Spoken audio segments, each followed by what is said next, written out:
Peace and blessings. Welcome back to the Rahotep Relationship channel. All right, here on our channel, we go over our strategies for effectively communicating in relationships and marriages. Yes. And today's topic is why our channel is named Rahotep Relationship Rules. And that's because in the beginning of our relationship, we set rules and boundaries for how we communicated in our relationship so that we could be more effective. Yeah. So I thought it was really cool that he came up with the idea of like, let's write down rules. And I just had this I saved it, random piece of paper, and I like writing dates and saving things. So it was on June 6, 2016. Right. And I recently found it again and framed it. I think it's just so important. And yeah, we literally on our road trip from Tennessee to California, and the first like 2 months of our relationship, we literally just sat there and talked about like the rules and boundaries, like you said. And we could literally read them if you want. Right. So yeah, the reason why we set rules was to be more effective in our communication and to have clear understanding of boundaries. A lot of time boundaries are set once you're in the situation. So like somebody cheats and then the dialogue is talked about for cheating. So just in general, when people get into relationships, they don't discuss everything up front. Right. So is flirting cheating? Right. Those are conversations to have early. Right. Exactly. It's like in a picture flirting. Somebody said that online, like in an Instagram picture, and it's like, hey, let's talk about these things now. Right, exactly. So we wanted to talk about these things early in our relationship. So this was like what, the 3 month or this is the second month mark. Yeah, April, May, yeah. This was 2 months. This is literally 2 months in our relationship. 2 months in, and not even a full 2 months. Right. We started going out April 24th. Right. So yeah, most businesses and sports teams are effective when they strategize up front. And since marriages are humans cooperating, we wanted to make sure we were up front and discussed everything and kind of devise a strategy early for having a lasting relationship. So setting rules was a way for us to clearly discuss conflicts or even communication before we even got into something that was a disagreement or something we got mad about. Yeah, and literally, I mean, of course, we've been together for over 5 years now. Right. So we've come up with more, but this is literally kind of like on a whim what we came up with on our road trip in the beginning. But it is still very crucial and important, and we still try to live by this. So we can literally read each. I'll start with the first and you can read the other. So our first one was, we will always be kind to each other in our interactions. Right. And so we wanted to make sure that we were always being kind, no matter what the situation entailed, what problems were initiated. We're being kind to each other. So that brought in the next rule is don't curse at each other. So you'll hear me saying this over and over because I just truly believe that in dialogue you shouldn't curse at each other because of how ambiguous and how many meanings curse words have. Exactly. So you're really creating a disconnection by using a cuss word where it's not clear exactly what you mean. And it's, there's so much behind putting a curse word in a spot. It's showing you're not wanting to be vulnerable. You may not be patient enough to articulate exactly how you're feeling, and you may not want to be vulnerable to show exactly what you're feeling. Right. So we made sure that we don't curse with each other, and that shows respect, that shows being kind, and then Right. So then the next rule we had was don't try to ride the wave of yesterday's good deed. So that one, that one was more of the rule that I had set in place. Right, you can talk on that one because the next one was one I said. Right. So perfect. And it's just to be fair with each other is a lot of times we do for each other and then we kind of like, hey, this stops with that. I did that yesterday for you, and that already creates another disconnect. Where it's like, well, you did that for me yesterday, but today this, or something like that. And that sounds like funny, but just anything like right. It's metaphorical too. Right. That literally could be like 2 years ago I was always doing this for you, so I ain't doing it for you now. Type right. Like, so for the guy's perspective, buying flowers, like, I used to buy you flowers back in the day so much, like, you got enough flowers, or something like that, or I used to always take you out. So that's another thing. Don't ride the wave of that. Continue if that started the foundation and that was what helped, then why would you help the relationship stay strong? Why would you stop doing those things, those good deeds that you did yesterday, that you did last year, that you did prior to that?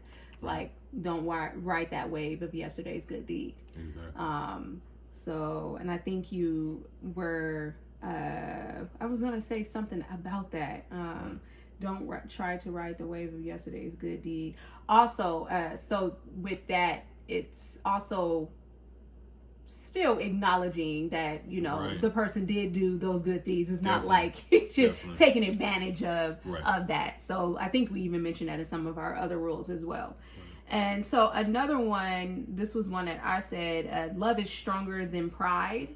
And so I really feel that, because love is stronger than pride. I think that your love for each other, the respect that you have for each other, you shouldn't let your pride get in the way of that. So if you were to have a conflict, or something were to go wrong or unfavorable in a relationship, and you're being too prideful to be honest about it, to be honest in a disagreement, to be you just want to kind of give each other the cold shoulder. At the end of the day, you keep doing that, you're just you're creating a disconnect in your relationship. And you don't want to allow that to get worse and literally continue to end in divorce and things like that. You should always just let your love be stronger than your pride, and let your pride down, let your ego down. You're on the same team, you're not against each other. This is the person you can be the most vulnerable with. This is your best friend, your lover. It's like, don't be too prideful with each other to not be honest and vulnerable with each other. Definitely. That's an excellent, this is more perspective about it. I just kind of understood it when you said it initially. I'm like, okay, as a man, I'm typically more prideful, but just the same thing of being kind to each other, not going to bed angry, like we talked about in another video. That requires you to relinquish your pride. Apologizing early requires you to relinquish your pride, and you're not using pride to be like, I'm going to show her by not talking to her, or going to bed without saying I love you, or at least being in that state of love.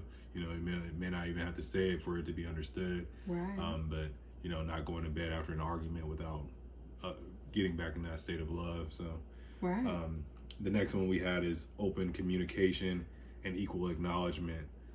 So that was touching on what you said earlier.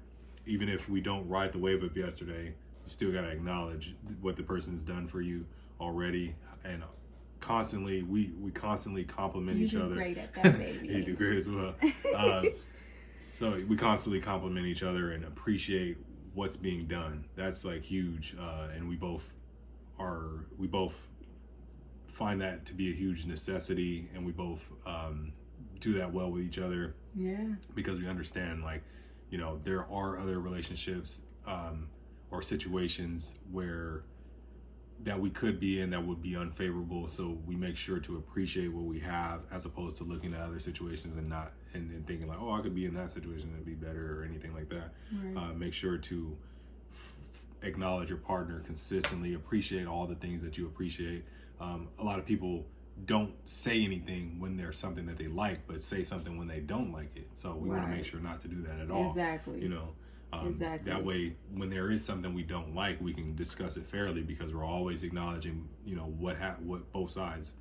If it's good, we acknowledge it. If it's unfavorable, we discuss it, and we come to a compromise of make it favorable for both of us down the line. We frequently use thank you, I love you, good morning, beautiful, good morning, handsome. Right. We are always affirming positive words and acknowledgement into each other. Some people may not, do that all the time. I've heard some relationships where they feel like they don't need to always say I love you because I love you. Right. Everybody's different with the way they communicate. Right. And if that works for them, that works for them. But I mean, over here, I think it is helpful that we are always trying to acknowledge each other, even for the simple things. Right. Him making my breakfast before work, me making dinner. He still tells me thank you for making dinner. Like, so it's like those things it helps me. It makes me want to, make his favorite meal all the time, things like that. It gives me that extra push and motivation, and it really helps me feel very appreciated and loved. You always make me feel like a queen and goddess. So I really appreciate that, and I always try to acknowledge you as well, Yeah, definitely. Definitely. I understand the climate now. There's just a bunch of dialogue about what men and women don't want to do for each other. So I have a wife that wants to cook and clean, and everything. So I appreciate it every time. And I don't take it for granted. That's what we look at is not taking each other for granted. And my perspective on just like we're living in an Instagram type society where you're getting constantly bombarded with ideas to compare to, and I like to shut all of it out and just take all that energy and focus it on my queen and just tell her she looks beautiful, and just focus all that energy on her, and just that's where I can pour all that energy into, and it's like I'm not spreading myself thin in that regard of attention and energy. So that's what I think about. And then the acknowledgement portion is just making sure that I appreciate what I have, because there's people, I could be in a space where I would be longing for that, wanting someone that would want to cook, wanting someone who would want to clean and all that kind of stuff. That's just positive. Want someone who tells me they love me in the morning, they come hug me and kiss me, all that. So yes. So I love to nurture my king, and you allow me to. So definitely. So and then the next one. So then that one would be open-minded to pleasing each other, open to change. Right. Open-minded, and you might be able to touch on that too, but open-minded to pleasing each other, open to change. What I think you. So I think. This one. Okay. So open-minded to pleasing each other. In the beginning, I was more of a homebody, and that is a difference between us. My wife is more outgoing, more community oriented. I have my pockets of community orientation, which I usually, basically at the end of the day, I'm usually more of a homebody, more isolated, and I don't like to go out as much. But I knew that was going to be a balancing act of choosing when to go with her, choosing when to take her out, choosing when to just allow myself to be open and happy in those spaces with her. And that was a challenge, definitely a challenge, because I'm more of a homebody. But it wouldn't be a fair relationship, and it would be a point of contention if either side is having it 100% their way. So that's part of what compromise is in a marriage, is being open-minded to whatever the other person needs to be pleased. Like, and that's, not just sexual, obviously. It's, her being open-minded to cooking. Luckily, she's already in that space to want to cook and want to nurture, and that, just being open-minded in general for all ideas that would please your partner is just just listening, hearing them out for what do you want from a relationship. Oh, that was why I did it, because the top reasons for divorce, sex issues and financial issues. So with sex issues, infidelity is tied into that. So just clearly a lot of people's reasons for breaking up is cheating. So what kind of things can creep in and allow somebody to want to feel like they want to cheat? well, their partner wasn't open-minded to at least hearing out how they wanted to be pleased in some regard, whether it's in the bedroom or it's daily dialogue, public displays of affection. Right. It's like the thing that you say, I'm not going to do that for. It's like it opens the door for you to not do it. It's like it opens the door for them to think like, well, maybe somebody else will do it for me.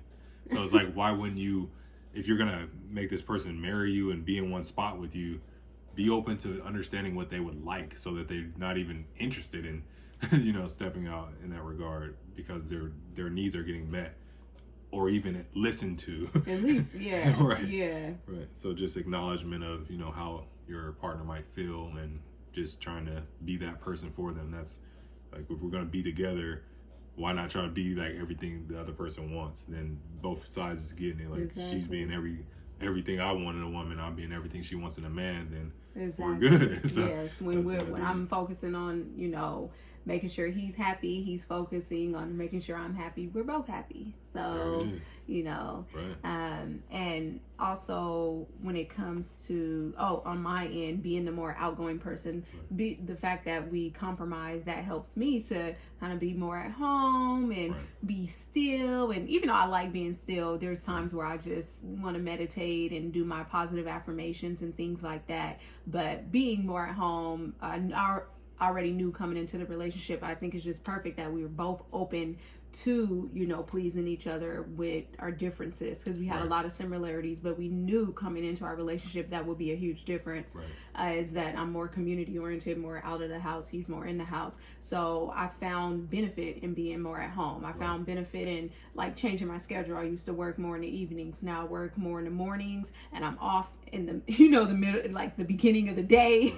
And then now I have the whole rest of the day to do things at home, to take care of what needs to be taken care of at home, and just take care of other things, going grocery shopping and being back at home before 6 o'clock. Like, I used to be out all the time. It's not like I was out doing things crazy. I literally would go to like Starbucks at like 8 o'clock at night just to read and be out. I just love doing that. Now I can do that, with my spouse, and I can have that time to do those things at home and just cuddle up and enjoy each other at home.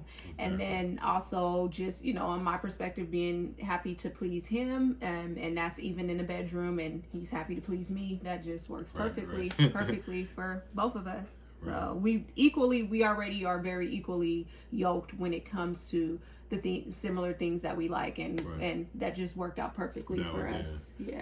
Yeah, it definitely helps that we have a lot of commonality. So a lot of times the compromise is like we both wanted to do that 100%. So it's not like as many 50 compromises.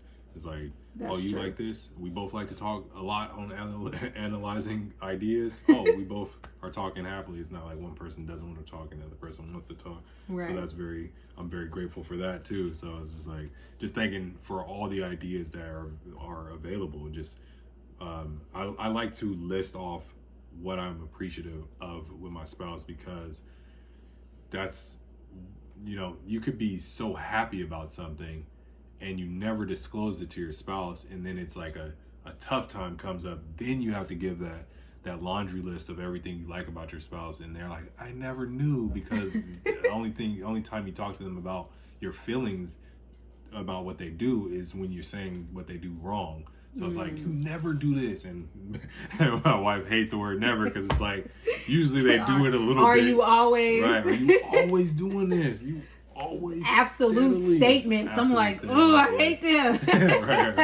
right. Yeah. So we have a running joke about that. So. And so our last one that we had on here, but last but not least, and also we have endless rules that we always have, but this is the last one that we wrote that day. So acknowledge each other's accomplishments. So I think that also, I think you had spearheaded that one too, but I think that just also goes with, we have to be each other's biggest cheerleaders, Exactly. I remember when I had got one of my lead acting roles, and you took me out to dinner, and that was so sweet, so I just think things like that, you're the closest person to me. And now, of course I have my sisters and things like that, and but we're with each other all the time, you know. So sometimes it's easy to kind of just expect that person to be great. You know your spouse is great, and you just expect them to be great. And sometimes it just you forget to acknowledge them for those things, and just tell them that how great they truly are. And it's important for them to hear that, you know. So my wife is great with positive affirmations for herself. She's been trying to get me to do better with mine, so I finally got my little affirmation set up that I do not as frequently as she does, but her affirmations are my affirmations as well, because I know what her goals are. I hear them every morning with her. So positive affirming with each other, you know, telling each other, she calls me her king. We're always, whenever we refer to each other, it's positive. It's not, you know, we never refer to each other in a negative light playfully, because those words aren't to be taken lightly. Definitely, you know, if there's a clear understanding in another relationship where it's like, hey, there's nothing negative about this word that I'm saying towards you. I'm saying in this way. I don't like to use weird words or negative words because I don't want any lack of understanding, any hint of like, hey, maybe he does mean that slickly underneath that. And over time, over years, you know, it's slowly chipping at the relationship, because she's accepting of the word you've been using to call her or whatever, but she's really being slightly offended by it. Well, that's just what I always call you, and then that's a disconnect. So always positively pouring into each other. We usually try not to say any negative phrases towards each other. There's always a positive way to disclose something, even if you don't feel positive about it. And we've gotten better at that, because there's certain ways that I was communicating about things that I learned that it was my own defense mechanism for not being vulnerable. So I'd say it in a little weird way. But I'm like, hey, okay, I could just be direct with her, and I can let my guard down on this. So it helps her, because I'm not saying anything kind of weird to where she's wondering, like, are you trying to attack me in this regard, or you know, what's going on? It's like, nah, I just say that to defend myself, which is weird. But we're able to discuss and break down to the, you know, to the core, like exactly why things are being said, and understand that it's not, you know, a lot of times we're working through who we are together. So it may not be personal towards your spouse. So just understanding that as well is just like breaking down who you guys are together, and just always being positive, always stemming from a place of positivity. Exactly. You know? Exactly.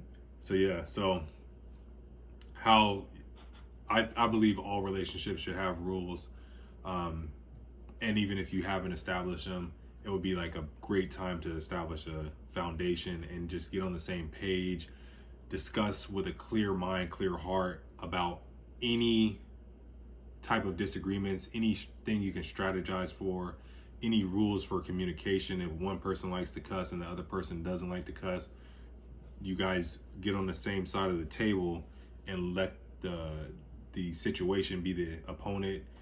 You guys don't bicker against each other. It's not against each other. It's like, hey, our team has a situation they need to solve together. How can we put your ideas about cussing with my ideas about not cussing and put them together to prevent us from splitting? Because if I really don't like cussing and you really do, well, then how can we make that work? You know, is it possible? Right. Are you open on your side to not cursing at all? And if you are, then we can start using that. Or if you were thinking that too, but you just thought it was just like, oh, I just thought that's what we do, I'm ready to get rid of cussing too. Let's, you know, work together. And then you guys got to hold yourselves accountable for doing what you guys write as rules. So exactly. When you write it down, you hold yourself accountable. Exactly. Just the fact, I'm big on affirmations, as he said, the fact that we wrote these down and we instilled these in the beginning as our foundation in the beginning of our relationship. The writing is an affirmation in itself. It's a manifestation in itself. That the fact that we were so present and conscious about what foundation we wanted to set for our relationship, I really feel like it helped to literally help help us through anything, any unfavorable situation. So I think definitely writing, and we've journaled together and things like that. Writing is very important, and being very conscious and intentional. That's the word that I'm looking for. Being very intentional about what type of foundation that you want for your relationship. So I'm happy that you are the leader, and you came up with that, and we were just on the same page. Like, hey, let's come up with some rules. Like, hey, let's do it. Right, definitely. I appreciate you being open-minded towards that and allowing me to lead and not pushing back against it, and challenging it, saying that it's not, like you don't want to do it in that regard. It's important to be on the same page with rules, because the rules help you get on the same page, because then you're able to throw your ideas from a sane mind at the problem. There's so many problems that we see other relationships already have. We can just discuss them already. Like, hey, how do we avoid infidelity? How do we avoid, someone feeling neglected? How do we avoid, all type of situations that might pop up? How do we avoid financial issues? Right. How are we going to parent our kids? How many kids do we want? What is infidelity? Talking about parenting your kids before you have kids. Like, these are just all types of other topics we could talk about later. But yeah, I mean, that's how intentional we are. We talk about parenting, and we're not parents yet. It was very important to talk about that, because that can be another huge conflict in relationship. One spouse wants to raise the children one way, the other spouse wants to raise children the other way. Please, if you don't have a foundation set before the children, then it could be even worse once you do have children. So it definitely is. It's still never too late to start and establish a new foundation, because the plan is for the future. If you guys are already doing something, you're like, well, that's just how we already do it, then it may be slowly coming off the rails when you can get it back on track right now by just setting something in place. Right. Somebody has to be the bigger person. Usually, hopefully, the man can be the leader in that. Right. Yeah. Right. Usually using our logic and just direct. My wife is more direct with this one. Usually more direct. But you're just using our logic, like more logic, and just calculating and planning it out. I think most men would enjoy that, because I have a whole nother book and video that I'm going to explain how marriage is like a sport, and breaking it down for you guys like that. And I'll put that in this video essentially at some point. Nice. That's. Did you want to read them off again, just to read them, or? I think the main idea is for them to set their own rules. It's just the main importance is, for you guys to sit with your spouse, or even sit with yourself before you get into a relationship. If you're someone who's watching this video that's not in a relationship, set guidelines for what you will allow or accept in a relationship beforehand, so you can come to the relationship with like, hey, this is what I know that I can accept, and XYZ, this is what we can do together. If you feel like it's too intimidating, you don't have to throw it all on them at once. You can have your rules to yourself, and then come together with that person and set rules together, and see how you already have your side. You have to use the word rules if some people don't like to go by rules. I think rules is the word. No, I'm sorry. No, that's good. No, that's just my perspective. But I think understanding that, hey, all human cooperation that plans on being successful has some type of structure, business plan, game plan, lesson plan for teachers, policies, procedures, rules, class rules, right. So it's like all these listed written laws, literally laws for the country. All these written statements that say, hey, this is what we're going to tolerate, this is what we're not, this is how we can, how we're going to respond if one of these rules are broken. And since we both have the perspective of working together, it's not like there's a punishment in place. It's just like, hey, we know that the situation is losing its steam or something if we're not following by these rules. Like, hey, why are you're not being kind to me? Remember, we went over extensively why that's important to be kind to each other. Exactly. So and just making it a team project together. Like, hey, let's create some rules of conduct for ourselves. Let's create some order, some structure for ourselves. That way we can have a safe, calm environment to come home to, and then we can deal with the outside world as it comes. But we have a unit that's calm and peaceful for each other. Exactly. So, yeah. Exactly. But yeah, so man, that's the totality of this video. If you have any questions about making rules, you want more insight on how to make rules for yourself, you can leave your comments below. I'll probably leave our email in the description if you have any personal questions that you would like to ask. And make sure you smash that like button. Yes. Hit that notification bell after you subscribe. All and that. Share this video if it was helpful. And all that. Yes, all of that. Please share. Please comment. We want more insight. Definitely. And we want what y'all like. Let us know what y'all like hearing and what y'all want to hear more of. Definitely. We appreciate everybody who's already sent us comments, sent us topics. We appreciate all the support. Yes. Peace and blessings. Peace and blessings. All right.